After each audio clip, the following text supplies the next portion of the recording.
하나님의 은총이 우리 온 성도들에게 함께 하기를 바랍니다. 우리가 계속해서 이사야서를 보면서 이 세상을 향한 우리 교회가 어떻게 소망이 될 수 있는가, 이 부분을 우리가 살펴봅니다. 특별히 오늘은 이제 7월 첫 주일 맥추감사주일로 하나님 앞에 경배를 또 드립니다.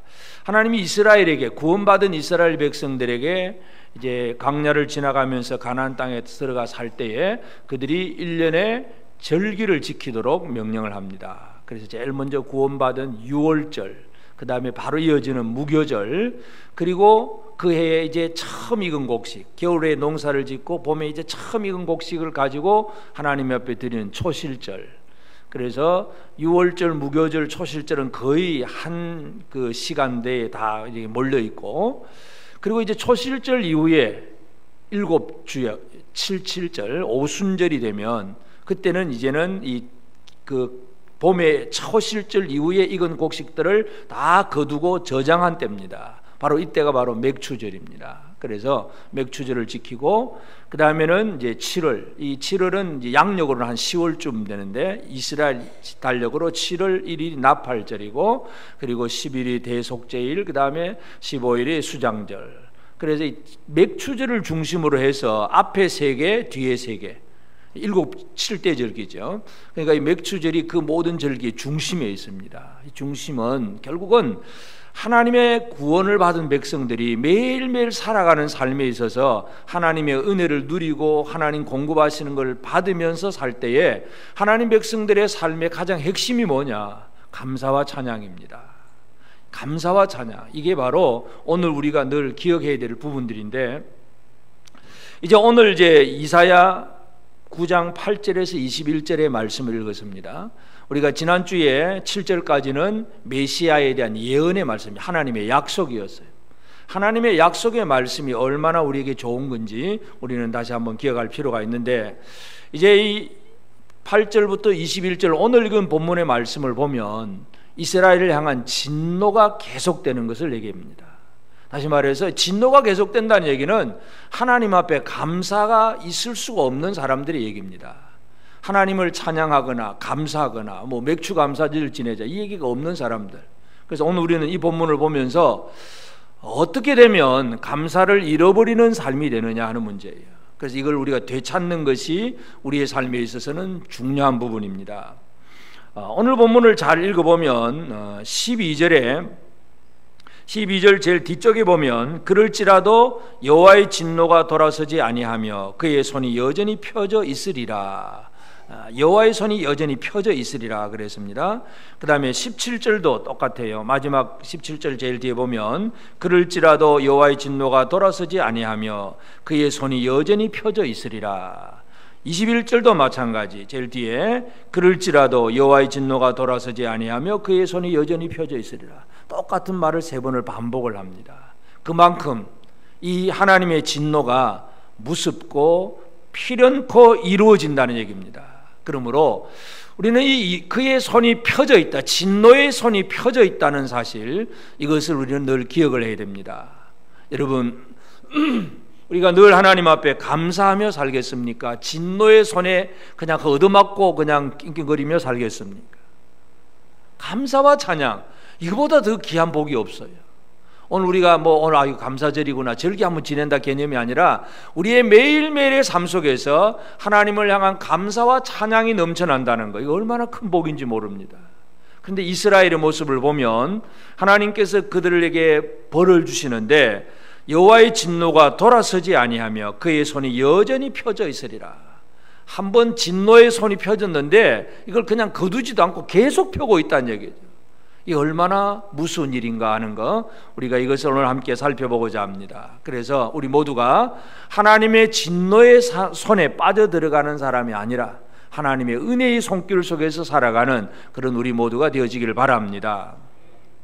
그러면 왜 하나님이 진노하시느냐? 하나님이 진노하시는 첫 번째는 8절에서 주께서 야곱에게 말씀을 보내시며 그것을 이스라엘에게 임하게 하셨은즉, 말씀을 보내주셨습니다. 하나님은 야곱, 이스라엘 지파에게 말씀을 보내주셨습니다. 말씀을 보내주신 것이 하나님의 은혜입니다. 믿으십니까? 하나님의 말씀이 들려진다는 것은 하나님의 은혜예요. 자, 이 이스라엘, 지금 이 이사야 당시에는 남쪽 유다와 북이스라엘 둘로 나눠져 있잖아요. 그리고 그 이전부터 벌써 이렇게 북이스라엘은 여로보암이 시작을 하면서 금송아지 우상 만들어 놓고 모든 그 이스라엘 열지파가 우상 앞에, 금송아지 우상 앞에 가서 절하도록 만들었어요. 그러니 하나님을 배신하고 떠나버린 사람들인데도 불구하고 하나님은 여전히 야곱에게 말씀을 보내시며 그래서 이사야 당시에도 마찬가지예요. 북이스라엘 쪽에서 호세아나 아모스 같은 그런 선지자들이 활동을 합니다. 물론 미가 선지자는 유다에서 활동을 했지만 또 북이스라엘을 향해서 예언하는 얘기도 많고, 하여튼 하나님은 이스라엘을 향하여서 말씀을 보내주시는 하나님이에요. 오늘 우리는 이 말씀을 듣는다는 게 얼마나 큰 복인가를 생각을 해야 됩니다. 그래서 이 말씀을 보내주었는데 백성들은 그 말씀을 들었을 때에 9절, 모든 백성 곧 에브라임과 사마리아 주민이 알 것이언을 그들이 교만하고 완악한 마음으로 말하기를. 교만하고 완악한 마음입니다. 벽돌이 무너졌으나 우리는 다듬은 돌로 쌓고 뽕나무들이 지켰으나 우리는 백향목으로 그것을 대신하리라. 하나님이 진노해서 뭐 때리고 없애버리면, 벽돌 무너지면 우리는 대리석 좋은 돌, 다듬은 돌로 쌓을 것이다. 우리가 쌓겠다. 인간의 힘, 이것을 얘기합니다. 그래서 뽕나무가 지키면 우리는 백향목으로 대신할 거다. 인간이 얼마나 교만하면 하나님신 은혜의 말씀을 믿음으로 받아들이지 못하고 순종하지 않으면서 하나님이 벌을 주면 그 벌 대신에 우리가 더 잘하면 될 거 아니야. 더 인간의 힘으로 뭔가 해보려고 하는 것. 이 가장 대표적인 것이 바벨탑 쌓을 때 얘기입니다. 창세기 11장 3절에 보면 바벨탑 쌓을 때 사람들도 그런 얘기를 합니다. 서로 말하되 자, 벽돌을 만들어 견고히 굽자 하고 이에 벽돌로 돌을 대신하며 역청으로 진흙을 대신하고. 홍수에 이제 많은 사람들이 죽고 나서 이제 또 큰일 나겠다 싶어서 그들은 또 인간의 힘으로 바벨탑을 높이 쌓아서 이름도 드러내고 홍수가 나도 우리가 구원을 받자. 뭔가 할 수 있다는 것, 하나님 앞에 온전히 무릎 꿇는 생활이 아니라 인간의 힘으로 뭔가 해보려고 하는 것, 이게 바로 첫 번째 문제예요. 그래서 하나님께서 그들에게 주시는 것은 11절에 그러므로 여호와께서 르신의 대적을 일으켜 그들을 치게 하시며, 르신, 아람왕 르신의 대적은 바로 아수르 왕이에요. 아수르 왕을 일으켜서 그들을 칠 것이다.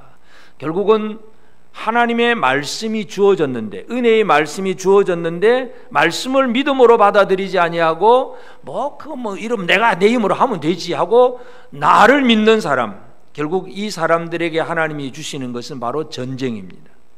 여러분, 전쟁은 하나님이 주시는 심판 중에 하나인데, 바로 북이스라엘은 아람과 동맹을 하고 뭔가 자기들끼리 힘을 얻어보려고 애를 썼는데 그 아수르 제국에 의해서 결국은 북이스라엘이 망하게 됩니다. 하나님의 진노의 손은 전쟁으로 첫 번째 나타납니다. 여러분, 우리가 하나님의 말씀을 듣고 있다는 거, 이게 큰 복인데 이 복을 복으로 여기지 못하면 하나님께서 전쟁을 보내신다는 거 기억을 해야 됩니다. 이 땅에 지난주에도 6월 24일, 6월 6.25 우리가 잠깐 말씀을 드렸지만 이 땅에 전쟁이 이제 멈춰진 지는 꽤 7, 80대 오래였잖아요. 자, 70년이 넘어가는 바로 전 전쟁 얘기 같지만 하나님의 말씀을 믿음으로 받아들이지 않으면, 하나님 백성들이 하나님 말씀을 믿음으로 받아들이지 않으면 그곳에는 하나님이 전쟁으로 징계하신다는 거, 이거 기억을 해야 됩니다. 그런데 두 번째는 전쟁만 해도 참 힘들고 어려운 것이긴 한데 13절에 보면 그리하여도, 그렇게 전쟁을 겪고서도 그 백성들이 자기를 치시는 이에게로 돌아오지 아니하며 만군의 여호와를 찾지 아니하도다. 하나님이 뭔가 하나 본을 보여주셨는데도 안 돌아온다는 얘기예요. 안 돌아와. 회개가 없다는 얘기. 진노를 당해도 여전히 돌아오지 않는 이 고집, 자만, 이것이 바로 하나님께서 이제 두 번째 그들을 향하여 진노의 손을 펼 이유가 됩니다. 그래서 하나님이 그들을 향해서 하시는 것은 14절에 그러므로 여호와께서 하루 사이에 이스라엘 중에서 머리와 꼬리와 종려나무 가지와 갈대를 끊으시리니, 머리, 꼬리, 종려나무 가지, 갈대를 끊어버리겠다. 근데 도대체 이게 뭐냐 하는 건 그대로 바로 설명을 합니다. 그 머리는 곧 장로와 총기한 자요, 그 꼬리는 곧 거짓말을 가르치는 선지자라. 장로, 그리고 물론 거짓말이지만 선지자, 백성들의 입장에서는 우리의 리더, 우리를 이끌어갈 지도자가 있다는 것은 얼마나 큰 복인지 모릅니다. 물론 거짓 선지자가 있어서 함께 망할 수도 있긴 하지만, 하나님께서 이스라엘이 회개하고 돌아오지 않을 때에는 제일 첫 번째, 전쟁을 해도 안 돌아오면 하나님은 이제 장로와 선지자를 끊어버리시겠다고 말씀합니다. 이 얘기는 백성들의 입장에서는 그들을 인도하는 자가 없어진다는 얘기예요. 인도하는 자가 없어진다는 얘기가 뭐예요? 이제는 내가 뭘 해야 되는지도 모르고, 또 나를 도와줄 자도 없고, 나를 보호해 줄 자도 없고, 나를 이끌어 줄 자가 아무도 없는 것, 도대체 어떻게 살아야 되는지를 전혀 모르는 영적인 흑암의 생활, 캄캄함의 생활, 거짓의 미혹을 당합니다. 에스겔 33장 11절에 보면 너는 그들에게 말하라. 주 여호와의 말씀이니라. 나의 삶을 두고 맹세하노니 나는 악인이 죽는 것을 기뻐하지 아니하고 악인이 그의 길에서 돌이켜 떠나 사는 것을 기뻐하노라. 이스라엘 족속아 돌이키고 돌이키라. 너희 악한 길에서 떠나라. 어찌 죽고자 하느냐 하셨다라. 하나님은 이스라엘이 죄악에서 돌이켜 죄에서 떠나고 살고 죽지 않기를 바라는 게 하나님의 마음이에요. 그럼에도 불구하고 사람들은 돌아오지 않습니다. 그래서 하나님은 그들의 머리와 꼬리를 끊어버리시겠다고 말씀합니다. 여러분, 말씀을 들을 때에 뭔가 잘못이 깨달아질 때에 철저하게 그 잘못을 뉘우치고 회개하는 삶을 살고 있다고 생각하십니까? 회개하십니까? 잘못한 일이 없어서 회개할 일이 없으십니까? 말씀을 듣고 뭔가를 깨달았다면 이거 잘못이구나 하면 돌아서야 되잖아요. 길을 운전하다가 길을 가다가 이거 아니네 하면 유턴해야 되지. 잘못된 방향이면서도 계속 가면 어떻게 될까요? 고생이죠, 고생. 하나님은 자기 백성들이 돌아오기를 바라고 있습니다. 그런데도 안 돌아옵니다. 그래서 그들의 장로와 선지자들을 끊어버리겠다고 얘기합니다. 그때부터는 쉽게 말해서 고아가 되는 거예요. 고아. 우리 인간적인 요즘 표현로 하면 어른이 없는 소년, 소녀 가장, 자기 혼자 먹고 살아야 되고 자기 혼자 뭔가를 해야 되는, 아무도 도와줄 리가 없는 그런 외롭고 비참한 지경, 이것이 바로 하나님의 진노의 손이 펴질 때 그렇게 됩니다. 회개하지 않을 때는 하나님께서 그들의 장로와 그들의 선지자들을 끊어버리겠다고 말씀을 합니다. 그런데도 또 세 번째 18절, 대저 악행은 불타오르는 것 같으니 곧 찔레와 가시를 삼키며 빽빽한 수풀을 살라 연기가 위로 올라가게 함과 같을 것이다. 악행, 회개를 하지 아니하고 여전히 지속되는 것이 바로 악행입니다. 악한 행동인데, 그러면 이 악행이 뭐냐 하면 결국은 19절에 보면 만군의 여호와의 진노로 말미암아 이 땅이 불타리니 백성은 불의 석과 같을 것이라. 사람이 자기 형제를 아끼지 아니하며, 하나님께서 가장 악하게 보시는 게 뭐냐? 자기 형제를 아끼지 아니하는, 형제의 관계, 사랑의 관계가 파괴되는 것, 이게 하나님께서 가장 악하게 보시는 행동이에요. 악행입니다. 이 형제를 진짜 사랑할 줄 알고, 참 예수께서 날 위해서 죽으시고 저 형제를 위해서 예수님 죽으시고 우리 모두가 예수 때문에 살아난 사람이다, 이거 알고 서로 아끼고 사랑하고, 이거 하나님이 원하시는 그림인데 이스라엘은 하나님께서 대해서도 회개도 없고 형제들과의 관계에서도 사랑도 다 없는, 아끼지 아니하는 그런 얘기들. 그래서 이런 사람들은 20절, 오른쪽으로 움킬지라도 줄이고 왼쪽으로 먹을지라도 배부르지 못하여 각각 자기 팔에 고기를 먹을 것이며, 자기 팔을 뜯어먹는다. 이거 얼마나 배가 고팠습니다. 기근. 결국은 이 하나님의 진노가 임할 때에 오른쪽으로 돌아도 왼쪽으로 돌아도 아무것도, 뭘 먹는다고 해도 배부름이 없는 기근의 생활입니다. 자기 팔의 고기를 먹는다. 참 있을 수 없는 그런 얘기를 합니다. 그것이 이제 21절에 므낫세는 에브라임은 므낫세를 먹을 것이요 또 그들이 합하여 유다를 치리라. 에브라임과 므낫세라고 하는 것은 원래 요셉 지파예요. 요셉 지파가 장남, 차남, 그 에브라임 장남이 므낫세고 차남이 에브라임인데 그 야곱이 이렇게 나누어서 축복을 하면서 결국은 요셉 지파는 두 지파가 된 거예요. 그런데 그게 북이스라엘의 핵심이 바로 에브라임 지파입니다. 그런데 에브라임과 므낫세 지파는 다른 지파와는 달리 그 두 지파는 아버지가 한 단계 밑에서도 더 하나 된 진짜 형제 관계인데도 불구하고 북이스라엘의 에브라임과 므낫세가 서로 물고 뜯고 있습니다. 그리고 그들은 또 힘을 합해서 유다를 물어뜯습니다. 이게 이스라엘 지파 안에 사랑을 잃어버린 그런 모습들. 악행이 지속이 되면 하나님은 그 악행을 그냥 내버려 두십니다. 이게 진노입니다. 하나님이 내버려 둔 사람, 이거 얼마나 무서운 일인지 모릅니다. 자주 말씀드리지만 로마서 1장 24절, 26절, 28절을 하나님이 내버려 두사 상실한 마음, 육체의 정욕 그냥 내버려 두시는 거예요. 네 알아서 해라. 말씀이 없고 내버려 두면 그것으로 망하는 것입니다. 이게 마지막이에요. 형제관계가 다 파괴가 되어버립니다. 갈라디아서 5장 15절에 보면 만일 서로 물고 먹으면 피차 멸망할까 조심해라. 여러분 이건 갈라디아서에서 사도 바울이 신약의 교회들에게 주신 말씀이에요. 신약의 교회 성도들조차도 잘못하면 형제들끼리 서로 물고 먹을 수 있습니다.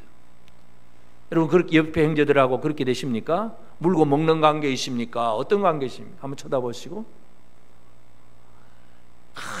못 잡아먹어서 어떻게 하면 그냥 저 권사님 저 집사님 어떻게 하든지 끌고 내리고 어떻게 하든지 해보려고 하는 이게 진짜 악행이에요. 하나님 보실 때 가장 큰 악행이 바로 그거예요. 사랑을 잃어버리고 어떻게 하든지 남을 무너뜨리려고 애를 쓰는 거. 서로 물고 먹으면 피차 멸망입니다. 피차 멸망. 남을 뜯어먹었다고 내가 사는 게 아니에요. 둘 다 망하는 거예요. 이게 마지막 모습입니다. 하나님이 그렇게 내버려 두십니다. 하나님의 진노의 손이 여전히 펴져 있으면 그 악행에 대해서 하나님이 고쳐주시는 것이 아니라 그래 같이 물고 먹다가 망해라 하고 그냥 내버려 두시는 거예요. 이게 완전히 망하는 모습입니다. 그래서 지금 북이스라엘을 향해서 하나님께서 주시는 말씀이 그들에게 첫째 은혜를 주셨는데도 불구하고 은혜를 믿음으로 받지 아니하고 돌아오라고 하는 사인을 줬는데도 안 돌아오고 여전히 악행 가운데 있다는 얘기예요. 그래서 하나님의 진노의 손이 펴져서 결코 그 손을 거두지 않겠다. 이게 바로 경고의 말씀입니다.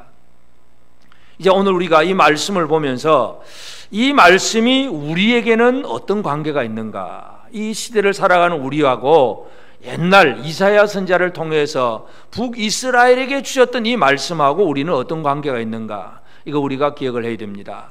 하나님은 진노하시는 하나님이시기 때문에 그렇습니다. 하나님은 진노하신 하나님이에요. 그래서 하박국 선지자가 하나님 앞에 기도할 때에 하박국 3장 2절에 보면 여호와여 내가 주께 대한 소문을 듣고 놀랐나이다. 여호와여 주는 주의 일을 이 수년 내에 부응하게 하옵소서. 이 수년 내에 나타내시옵소서. 진노 중에라도 긍휼을 잊지 마옵소서. 하박국 선지자가 하나님 앞에 기도하는 것은 하나님 진노 중에라도 긍휼을 잊지 마옵소서. 하나님 좀 불쌍히 여겨 주옵소서. 이게 바로 하박국 선지자의 기도였어요. 그래서 결국은 이 여호와의 진노의 손이 펴져 있지만 하나님은 진노 중에라도 긍휼을 잊지 아니하시는 하나님이세요. 그것이 그 응답이 뭐냐? 예수 그리스도입니다. 그래서 이 땅에 오신 예수님의 사역이 뭔가를 우리가 잘 이해해야 되는데 제일 첫 번째가 예수님 오신 것은 예수님은 말씀이 하나님의 말씀이신 예수님이 육신을 입고 우리 가운데 거하십니다. 말씀이 사람들 속에 들어오신 거예요. 말씀이 없는 것은 영적인 기근이고 기갈입니다. 우리가 한번 봤지만 아모스 8장 11절에 주 여호와의 말씀이니라 보라 날이 이를지라 내가 기근을 땅에 보내리니 양식이 없어 주림이 아니며 물이 없어 가람이 아니요 여호와의 말씀을 듣지 못한 기갈이라. 여호와의 말씀이 없는 게 기갈이에요. 요즘도 흔히 그런 얘기를 많이 합니다. 하여튼 많은 곳곳마다 교회가 있고 목사들이 있고 설교가 있긴 한데 말씀이 없다. 그래서 얼마나 없는지 제가 다 전수조사를 안 해봐서 모르긴 하겠지만 하여튼 사람들의 반응이 그렇습니다. 그래서 늘 이 하나님의 말씀이 끊어지는 것, 여러분 이게 가장 큰 문제예요. 대한민국이 물질적으로 육신적으로는 하나님의 은혜 가운데서 지금 잘 먹고 잘 살고 있습니다. 물론 개인적으로 가난한 분들도 있고 청년들 중에 청년 실업자가 있어가지고 힘들긴 하겠지만 통계적으로 전체적으로 보면 전 세계 속에서 대한민국은 10위권 안에 들어가는 잘 먹고 잘 사는 나라예요. 외국인들이 와서는 깜짝 놀라는 나라입니다. 하나님은 잘 먹고 잘 살 수 있도록 해주셨습니다. 이 하나님의 은혜인데, 그런데 문제는 뭐냐? 육신의 양식은 넉넉한데 영의 양식이 없다, 말씀이 없다는 것, 이게 더 큰 문제예요. 예수님이 이 땅에 오신 것은 말라기 선지자 이후로 400년 동안 선지자가 없어요. 흔히 우리가 그걸 중간시대라고 그래요. 구약시대, 중간시대, 신약시대. 그런데 400년 동안 하나님의 선지자가 나타나지 않았습니다. 그 영적 기근의 시간이에요. 캄캄한 시간들이에요. 그 시간에 예수 그리스도가 등장하셔서 하나님의 말씀을 선포합니다. 이게 하나님의 은혜 중에 은혜라고 하는 것입니다. 요한복음 1장 14절에 우리가 잘 아는 말씀이 육신이 되어 우리 가운데 거하심에 우리가 그의 영광을 보니 아버지 독생자의 영광이요 은혜와 진리가 충만하더라. 말씀이 우리에게 왔다는, 이게 바로 은혜라고 하는 거예요. 여러분 은혜를 받으십니까? 은혜를 누리고 계십니까? 설교 따분한 거, 설교는 별로 듣고 싶지 않은 것, 사람들이 그렇게 얘기면 은혜를 모르는 거죠. 그냥 은혜, 뭔가 좀 아주 내 마음에 감동을 주는 그런 말 한마디, 뭔가 좀 재미있는 어떤 유머 막 이런 거 들으면 야 오늘 은혜 받았다 그러지, 말씀이 내 잘못을 책망하고 지적하면 은혜 받았다 얘기 안 하잖아요. 여러분 은혜는 받는 게 뭐냐면 말씀 받는 거예요. 어떤 때는 교훈도 받고, 어떤 때는 책망도 받고, 어떤 때는 꾸지람도 당하고, 이 말씀이 주어지는 것, 이게 바로 주의 은혜입니다. 은혜 받으시기 바랍니다.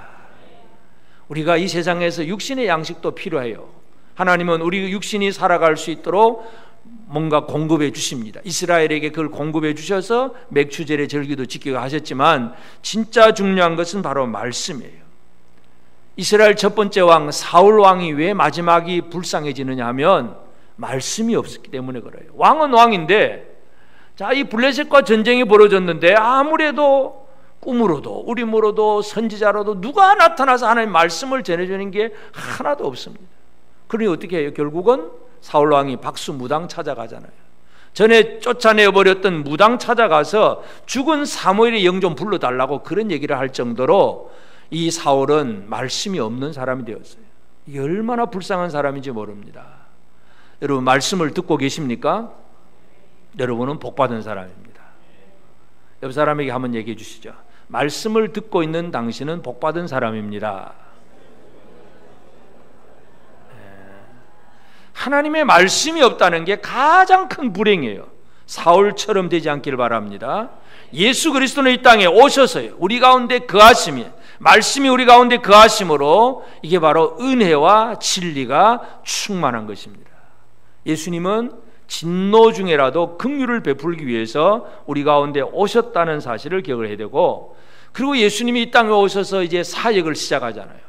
사역을 시작할 때에 예수님의 사역의 첫 마디가 뭐냐 하면, 마가복음은 1장 14절 15절에 보면 요한이 잡힌 후 예수께서 갈릴리에 오셔서 하나님의 복음을 전파하여 이르시되 때가 찼고 하나님의 나라가 가까이 왔으니 회개하고 복음을 믿으라.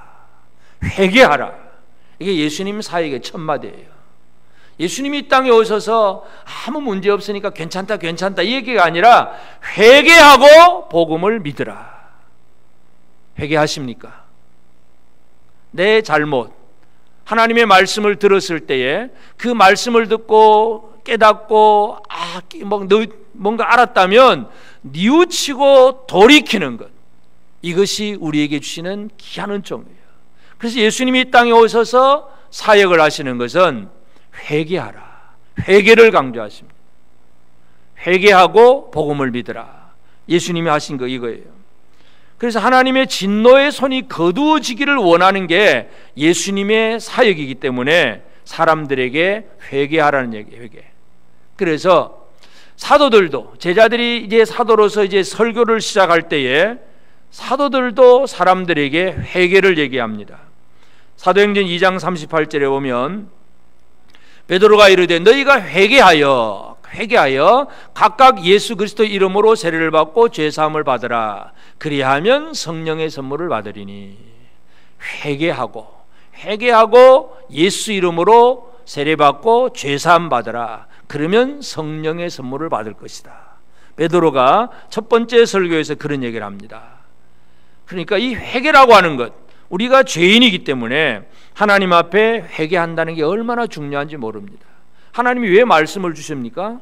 말씀 듣고 회개하라는 거예요. 그 말씀 보니까 이거 내가 잘못이구나, 이거 내 부족함이구나, 내가 문제구나 깨닫고 돌아서기를 바라는 것, 이게 하나님의 마음이에요. 예수 그리스도가 이 땅에 오셔서 사역하신 내용이 바로 회개를 외치는 것이었어요. 뿐만 아니라 예수님께서 그런 회개의 사역을 이제 강조하시면서 마지막에 이 모든 사역을 결론 짓는 것, 회개가 사역의 시작이라고 한다면 사역의 결론은 뭐냐 하면 형제 사랑이에요. 형제 사랑. 형제가 서로 사랑하는 것.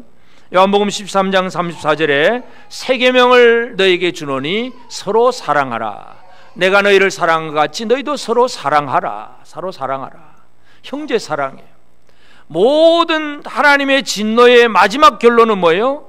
형제끼리 서로 물고 먹는 것, 서로 싸우고 서로 자기 이권 챙기고 남을 어떻게 하든지 나만 챙기려고 하는 것, 이게 마지막 모습이에요. 이게 지옥의 모습이에요. 사실은 예수님이 이 땅에서 사역을 이루면서 마지막 결론은 뭐냐? 새 계명을 주노니 서로 사랑해라. 내가 너희를 사랑한 것 같이 서로 사랑하라. 옆 사람을 예수님이 사랑하신 것처럼 사랑하십니까? 한번 쳐다보시고. 예수님 사랑은 뭐예요? 그 사랑의 대상인 그 사람을 위해서 목숨까지 내어놓는 것이 예수님의 사랑입니다.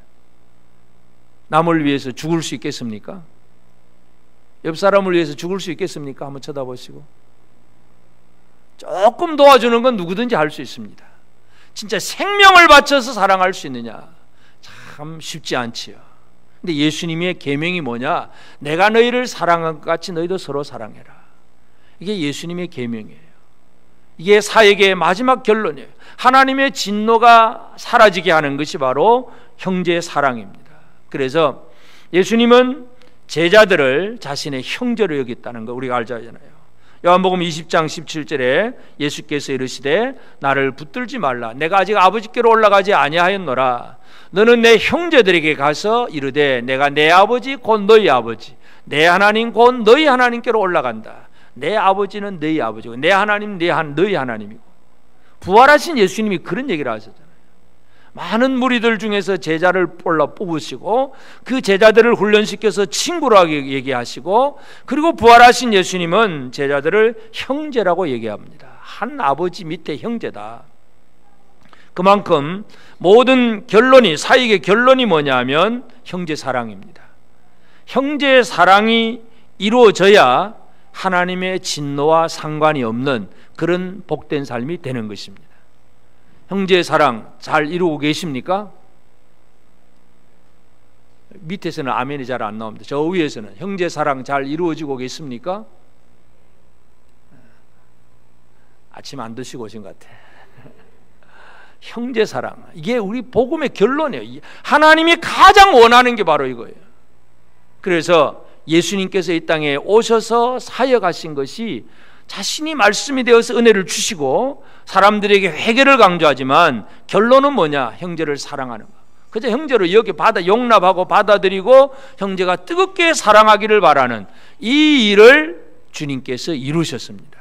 그러므로 이게 바로 하나님의 진노가 없어지게 하는 예수님의 사역이기 때문에 이제 이 하나님의 진노의 손이 펴져 있다는 이 사실에 대해서 지금 우리는 어떻게 살아가야 되느냐? 주님의 긍휼 가운데 우리가 은혜를 받았기 때문에 첫째로 우리는 하나님의 은혜에 감사하고 말씀에 순종하는 삶을 사는 것이 중요합니다. 하나님은 하나님을 배신한 북이스라엘에게 계속해서 선지자를 세워서 말씀을 주십니다. 말씀이 있다는 것은 우리를 향한 하나님의 은혜가 있다는 거예요.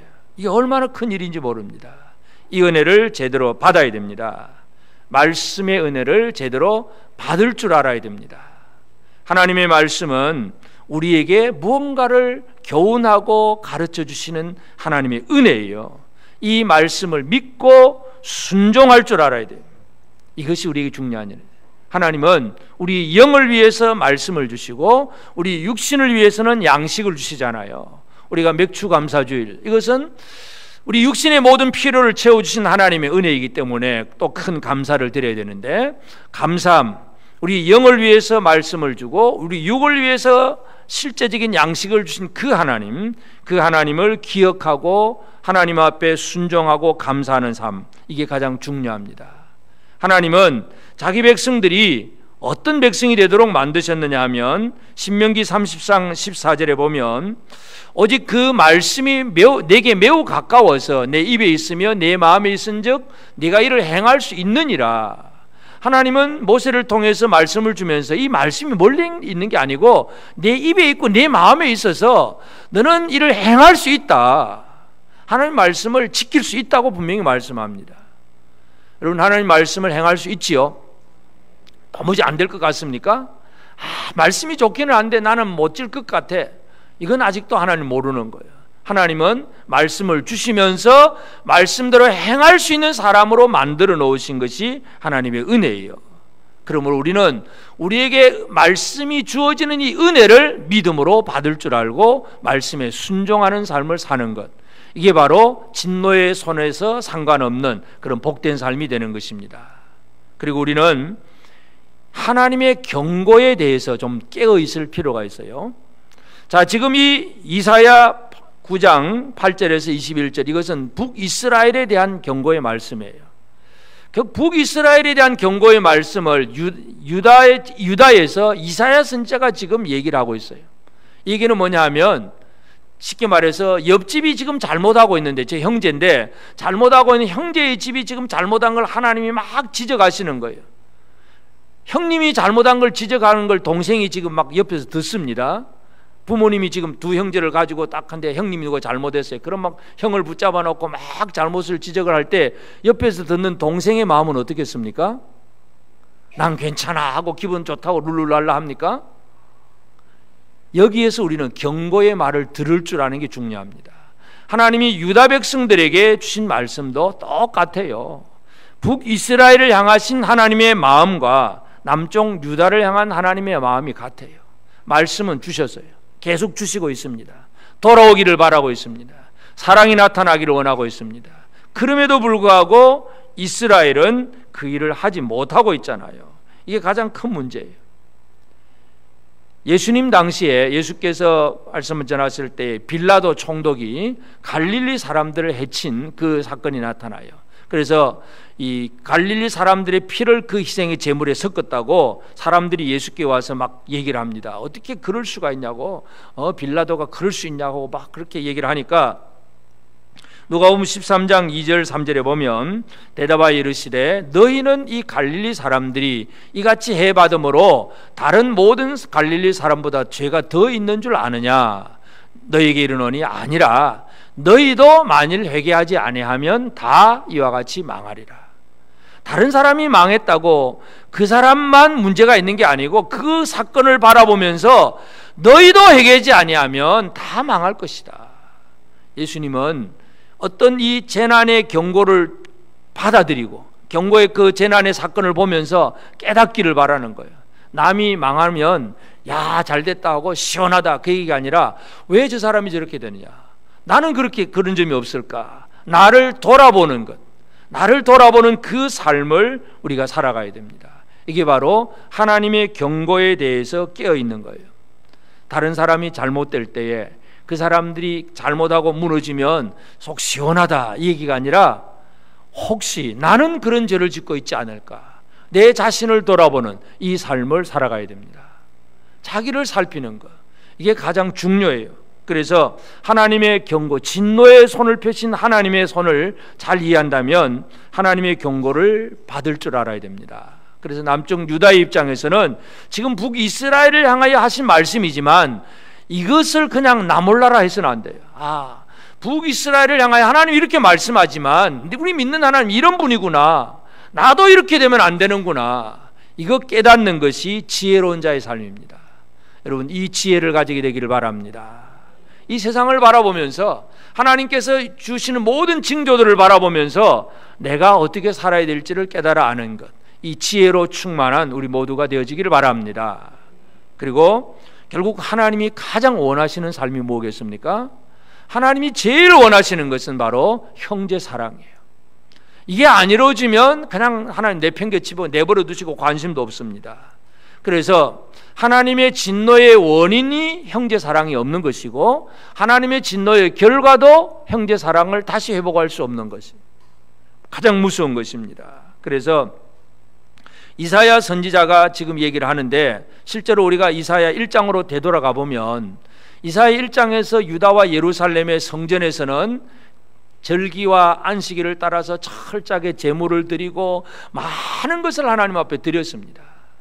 많은 걸 드렸는데 선지자가 무슨 얘기하냐면 헛된 제물을 다시 가져오지 마라. 너희는 성전 마당만 밟을 뿐이다. 아니, 예배당에 오고 예배를 드리고 뭐 제물 드리고 감사 절기하고 다 했는데도 하나님은 그 헛되다고 얘기하세요. 그 이유가 뭐냐?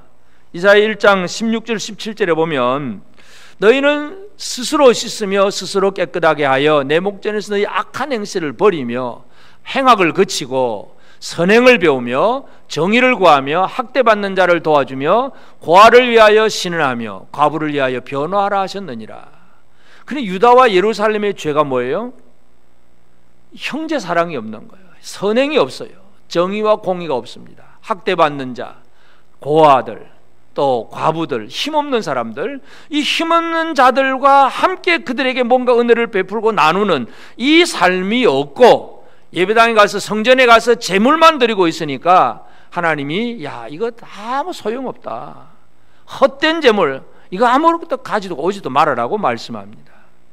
결국은 하나님이 원하는 하나님의 마음을 읽어야 됩니다. 하나님의 마음이 뭐라고요? 형제 사랑이에요. 옆 사람을 한번 쳐다보시면서 우리 둘 사이에 하나님이 뭘 원하고 있을까 한번 쳐다보시면서 한번 생각해 봅시다. 하나님이 우리 둘 사이에 뭘 원하고 있을까? 진짜 하나 되는 아름다운 모습들, 이것이 하나님의 소원이에요. 하나님이 가장 가치 있게 여기시는 것이 바로 형제 사랑의 생활입니다. 이게 이루어지지 않는 것이 바로 하나님의 진노예요. 그러므로 오늘 우리는 이 이사야 선지자를 통해서 북이스라엘의 그들의 잘못에 지적하는 그 사건들, 그 내용들을 다시 한번 기억하면서 우리는 하나님의 은혜 가운데 사는 사람입니다. 예수 그리스도는 진노 중에라도 긍휼을 베푸시기 위해서 이 땅에 오셨고 우리를 예수 형제로 삼아 주신 분이에요. 이 은혜를 받았는데도 여전히 내 마음 내 뜻대로 산다면 이건 돌이킬 수 없는 죄악입니다. 우리는 하나님께서 원하시는 그 마음, 형제를 사랑하는 이게 얼마나 소중한가를 다시 한번 기억하십시다. 옆 사람을 향해서 한번 고백하고, 사랑합니다. 예수님처럼 사랑합니다. 예수님처럼 사랑하시길 바랍니다. 아멘.